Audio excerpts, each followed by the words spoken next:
Hello everyone. आप सभी का स्वागत है आपके अपनी यूट्यूब चैनल तैयारी सक्सेस की में। दोस्तों, इस वीडियो में आज हम लोग एक नए टॉपिक को डिस्कस करेंगे। दोस्तों, टॉपिक रहेगा अबुल फजल कौन था। दोस्तों, अबुल फजल अकबर के नौरत्नों में से एक था, जिनके बारे में आज हम लोग डिस्कस करेंगे। दोस्तों, ये सिलेबस में पूरा मेंशन है, इसलिए ये टॉपिक करना ज़रूरी था। तो पूरा वीडियो को ध्यान से देखिएगा। और ये जो वीडियो है semester 4 history honours core paper 8 के लिए मोस्ट इम्पोर्टेंट है। तो पूरा वीडियो को ध्यान से देखना है, उसके बाद नोट बना लेना है। पीडीएफ कहाँ मिलेगा मैं ज़रूर बताऊंगा, और आपको इस वीडियो को शेयर कर देना है। तो दोस्तों, चलिए वीडियो को स्टार्ट करते हैं। दोस्तों, प्रश्न रहेगा अबुल फजल कौन था, उसके द्वारा मुगलकालीन इतिहास के बारे में लिखित वर्णन का ब्यौरा प्रस्तुत करें। यानी अबुल फजल कौन था, पहले बात टॉपिक है और उसने जो मुगल काल का जो इतिहास लिखा है, उनका लिखने का जो उनका जो पुस्तक है, उनके बारे में विस्तृत ब्यौरा प्रस्तुत करना है। यानी पूरा डिटेल्स में आपको डिस्कस करना है। बहुत बहुत इम्पोर्टेंट रहेगा, ध्यान से देखिएगा दोस्तों। ठीक है, उत्तर कैसे लिखना है। अबुल फजल अकबर के 9 रत्नों में से एक था। उनका जन्म 1550 ईस्वी में हुआ था। वह शेख मुबारक का पुत्र था तथा अपने पिता के समान वह सूफी तथा स्वतंत्र विचारों का था। दोस्तों, बात कर रहे हैं अबुल फजल के बारे में। तो अबुल फजल कौन था? अकबर के 9 रत्नों में से था। उनका जन्म 1550 में हुआ था। उनके पिता का नाम शेख मुबारक था। ठीक है, और उनके पिता के समान ही वो सूफी था और स्वतंत्र विचारों के था। ठीक है, ध्यान दीजिएगा आगे। 20 सवारों के सरदार से उन्नत करता हुआ वो 50 सवार का मनसबदार नियुक्त हुआ। दोस्तों, ये जो मनसबदारी प्रथा था, ये अकबर द्वारा स्टार्ट किया था। और अगर आप मनसबदार का मतलब सिंपल सा भाषा में समझना चाहते हैं, तो मनसबदार का मतलब होता है पोस्ट। ठीक है, कौन किस लेवल का है, किसमें कितना दम है, वही वाला बात है। ठीक है, यानी ज़्यादा मनसब का जो होगा वो ऊंचे दर्जे के हैं, और वो ऊंचे मतलब पोस्ट के हैं। ठीक है, तो ये एकदम कम लेवल से स्टार्ट किए, 20 लेवल से 5000 लेवल तक गए थे। ठीक है, कौन? अबुल फजल। काफ़ी समय तक वह अकबर का मुख्य सचिव भी रहा। मध्यकालीन इतिहास में वह अपने विद्या के लिए प्रसिद्ध हुआ। ठीक है दोस्तों, यहाँ पर थोड़ा सा करेक्शन कर लीजिएगा। क्या हुआ, जो अबुल फजल थे वो मध्यकालीन इतिहास में अपने विद्या के लिए प्रसिद्ध था। उसे साहित्य, दर्शन एवं इतिहास का अच्छा ज्ञान था। उसने ही महत्वपूर्ण ग्रंथ अकबरनामा और आईना अकबर की रचना की। दोस्तों, वेरी वेरी इंपॉर्टेंट है, याद रखिएगा। ये सवाल आपका एग्जाम में आने की चांसेस बहुत है, और स्पेशली आईना अकबरी बहुत बहुत इंपॉर्टेंट है। ठीक है, तो किसने किया है सबकी रचना? अबुल फजल ने। ऐतिहासिक दृष्टि से इन ग्रंथ का बहुत महत्वपूर्ण है। इन ग्रंथों से अकबर के शासन के संबंध में सभी बातों की जानकारी प्राप्त होती है। अकबरनामा में अबुल फजल ने लिखा है कि इस ग्रंथ को तैयार करने में उसे बहुत परिश्रम करना पड़ा। तो किस ग्रंथ में लिखा है? अकबरनामा में है। ठीक है, 5 बार इसे संशोधन बसाने बसाने किया, यानी 5 बार इसमें संशोधन किया गया। इन ग्रंथों को लिखने में 7 वर्ष लगे, यानी 1597 से लेकर के ये वाला दोस्तों यहाँ पर मिस्टेक है। रुकिए, यहाँ पर थोड़ा ध्यान दीजिएगा। 1597 में इन्हें पूरा किया था। ठीक है, यानी इस टाइम तक उसने ये ग्रंथ को लिख करके पूरा किया। इन ग्रंथों को लिखने का उद्देश्य अपने स्वामी अकबर की समृद्धि का चिर स्थायी करना था। यानी मतलब इसमें उनको स्थायी रूप से जैसे साहित्य में अमर हो सके, इसके लिए लिखा गया था। वह अपने संरक्षकों की उपलब्धियों को भी सार्वजनिक करना चाहता था। अबुल फजल ने दावा किया कि इन ग्रंथों को लिखने में उसका कोई व्यक्तिगत स्वार्थ नहीं था और जहाँ तक हो सका है उसने प्रामाणिक और ठोस स्रोतों के आधार पर ही इसका सृजन किया। यानी दोस्तों, ये जो अबुल फजल थे उसने अकबरनामा में कहा है कि जी इस ग्रंथ में जितने भी जानकारी है ये पूरा का पूरा एकदम प्रामाणिक और ठोस आधार पर ही सत्यता के साथ बिना किसी दबाव के साथ लिखा गया था। ठीक है, लेकिन दोस्तों ये तो कहेगा ही, बाकी दूसरे इतिहासकार क्या मानते हैं उनको भी जानना जरूरी है। ठीक है, चलिए आगे देखते हैं। अकबरनामा में अबुल फजल ने अकबर के शासन काल की राजनीतिक घटनाओं का वर्णन किया। यानी अकबरनामा में क्या है, अबुल फजल ने अकबर ने किस प्रकार का शासन व्यवस्था स्थापित किया था, उनके राजनीतिक घटनाओं को लिखा है। इस ग्रंथ में अकबर की राजनीतिक, उसके विजय अभियान तथा साम्राज्य विस्तार आदि का विस्तृत वर्णन है। ठीक है, किंतु आईनाई अकबर में अबुल फजल ने अकबरकालीन आर्थिक प्रयोग, संस्थाओं और बुद्धिजीवी दार्शनिकों, प्रांत प्रशासन एवं आर्थिक व्यवस्था का वर्णन किया। यानी दोस्तों, ये जो अकबरनामा था, नामा में अकबर की शासन संबंधी जानकारी ही वर्णन था और साथ ही साथ उनका राजनीतिक व्यवस्था और विजय अभियान के बारे में वर्णन था। लेकिन जो आईनाई अकबरी था, इसमें उनका आर्थिक संबंधित, उनके द्वारा प्रस्तुत जो बनाए गए प्रमुख संस्थानों के बारे में, उनके समकालीन बुद्धिजीवियों के बारे में, दार्शनिकों के बारे में, प्रांत का प्रशासन कैसा था उनके बारे में और आर्थिक व्यवस्था कैसी थी उनके बारे में जानकारी दी गई है। इनके अतिरिक्त क्या है, इनके अतिरिक्त इसमें अन्य तत्कालीन उपयोगी बातों का भी चर्चा है। ठीक है, वस्तुतः ये दोनों ग्रंथ एक दूसरे के पूरक है।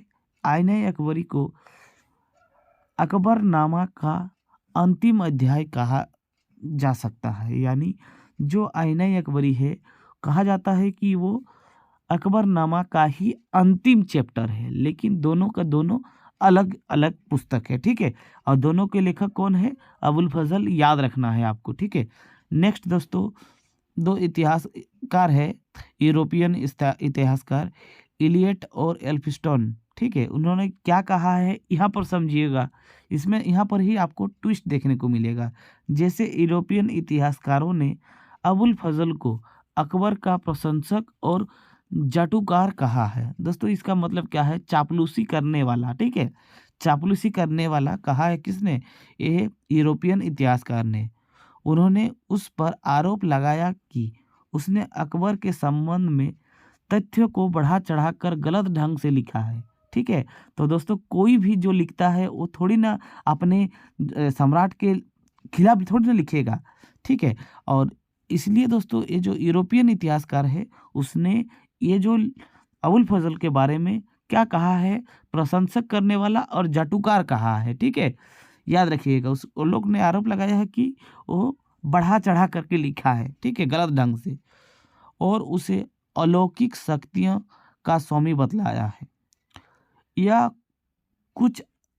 आरोप कुछ मामलों में सही प्रतीत होता है, यानी कुछ कुछ तो सही ही है जो आरोप लगाया गया है इतिहासकारों के द्वारा। उदाहरण के लिए दहसाल व्यवस्था का जनक टोडरमल था। दहसाल व्यवस्था मतलब क्या है दोस्तों, घोड़े जो होता था ना, जैसे मनसबदार क्या रखते थे, अपने पास घोड़े रखते थे, तो घोड़े के ऊपर स्टैम्प लगाया जाता था और वो स्टैम्प को घोड़े दागने की प्रथा कहा जाता था। ठीक है, और ये जो दहसाल व्यवस्था था ये टोडरमल ने स्टार्ट किया था। ठीक है, और टोडरमल तो मूल रूप से भारतीय था। ठीक है, ये दहसाल व्यवस्था उनके जो बंधुआ मजदूर होता था उनको साथ भी ऐसा होता था और जानवरों के साथ भी वैसा होता था।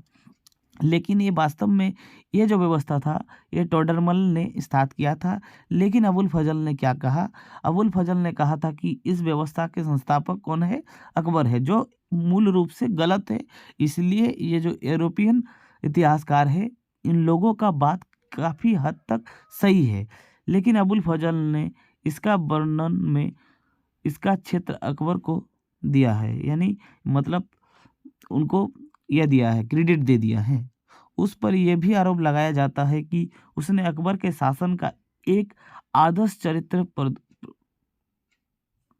उपस्थित किया। ठीक है, यानी क्या हुआ दोस्तों, जो अकबर था ना, अकबर अपने शासनकाल में इतना अच्छा नहीं था जो बढ़ा चढ़ा करके हम लोग के बुक में और टीवी सीरियल में दिया जाता था।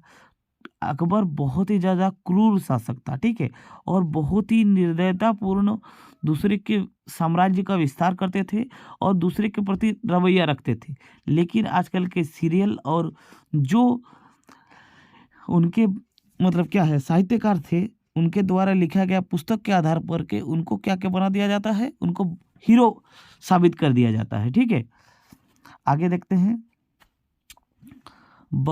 वास्तविकता में कोसों दूर है, यानी जो बताया गया है अकबर वास्तविकता में कोसों दूर है उनका किया कार्य। इसके अतिरिक्त उसने अपने अकबरनामा में अपने वर्णन को मुगल बादशाह एवं उसके दरबार तक ही सीमित रखा। यानी क्या हुआ दोस्तों, यहाँ पर और फंस जाते हैं अबुल फजल, क्योंकि अगर जो अकबरनामा में अबुल फजल बिना किसी दबाव के लिख रहे थे तो अब मुगल बादशाह तक ही क्यों लिखा? उनको तो पूरा भारत तक पूरा व्यक्ति हर तत्कालीन शासकों के बारे में तो लिखना चाहिए था, लेकिन ऐसा क्यों नहीं लिखा गया, ये आरोप लगाया जाता है। ठीक है, किस पर? अबुल फजल पर। ठीक है, और सर्वसाधारण की स्थिति के संबंध में उसने कुछ नहीं कहा, यानी जो वहाँ के तत्कालीन जो यह थे जनसंख्या थे उनके बारे में कुछ नहीं कहा गया। साथ ही उसने अकबर के शासन की तुलना पूर्व के शासकों से नहीं की, यानी उनके जो पहले पूर्वज थे जो क्रूरतापूर्वक शासन किया था उनके बारे में उनका तुलना नहीं किया था, यानी उनको अच्छा बताया गया। ठीक है, जो सरासर गलत है।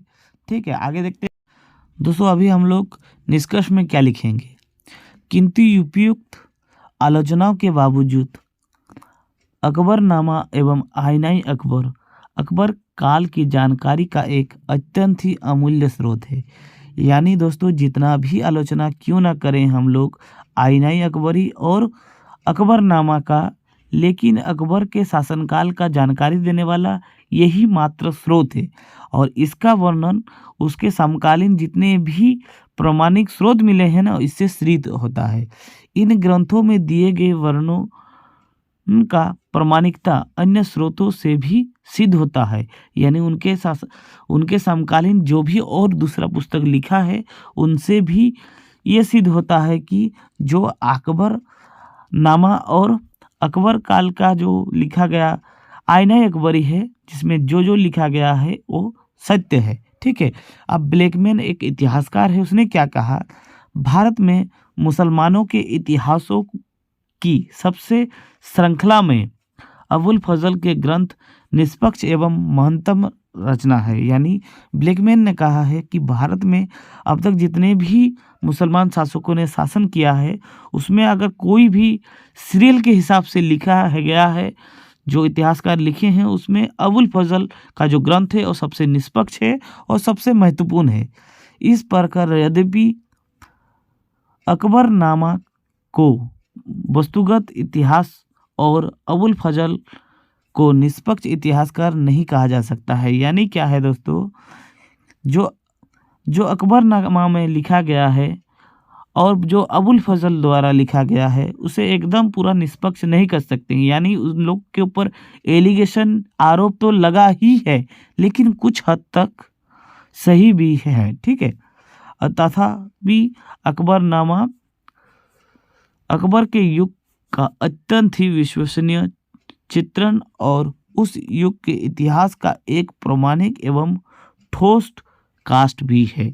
यानी उन लोगों पर आलोचना तो होती ही है, उनके पुस्तक की आलोचना तो होती ही है, लेकिन उनके सिवा हम लोग और कुछ कर भी नहीं सकते, उनके सिवा और हम लोग कुछ सोच भी नहीं सकते इन पुस्तकों के सिवा। ठीक है, चाहे कितनी भी क्यों ना अपने ढंग से लिखा गया है, लेकिन जानकारी के लिए हम लोग को वही सोर्स को फॉलो करना होगा। तो दोस्तों ये रहा अबुल फजल द्वारा लिखी गई प्रमुख ग्रंथ के बारे में पूरा विस्तृत ब्यौरा। ठीक है, तो वीडियो कैसा लगा जरूर बताइएगा। चैनल पे नए हैं तो चैनल को सब्सक्राइब कर लीजिए। मिलते हैं नेक्स्ट वीडियो में, तब तक के लिए जय हिंद।